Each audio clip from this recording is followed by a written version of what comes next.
The next question comes from John. And here's what John asks. Does how you coach breathing change based on if it is an exercise that is intended to influence an exhalation, like hip extension strategy, or an inhalation limitation? Generally, if I am driving inhalation mechanics, flexion, abduction, ER, I want to counter-nutate the sacrum. When I'm going into those movements, I'll breathe in because that's going to help reinforce the mechanics. So let's use a squat as an example. As I'm descending into the squat, I might coach an inhale. Obviously, this changes if we're talking about you're lifting something heavy, you're going to do a Valsalva. But let's just say I'm using a squat and I want to maximize my mobility.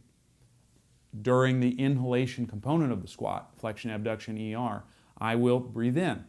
During the exhalation component of the squat, extension, adduction, internal rotation, like as I'm coming up, I will breathe out.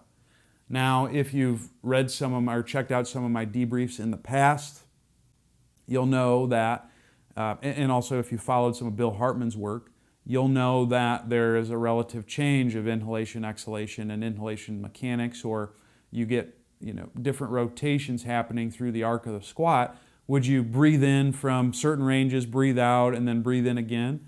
You totally could, but from a practical standpoint, there's just a lot of moving parts going on with that. You got to look at our clients.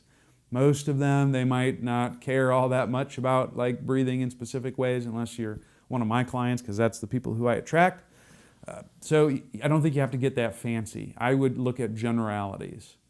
And for this, if your goal is to improve inhalation mechanics, flexion, abduction, ER stuff, and you're driving your body into those positions, I would breathe in during that situation. If you're driving more extension, adduction, and internal rotation mechanics, I would breathe out during those situations. Another example could be like an RDL. You might breathe in as you go into relative hip flexion, but then breathe out as you go into hip extension.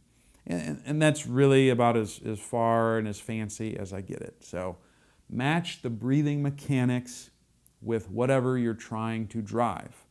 Inhalation is associated with flexion, abduction, ER. Exhalation is associated with extension, adduction, and IR. Add a little extra respiratory sauce if you want to maximize your movement gains.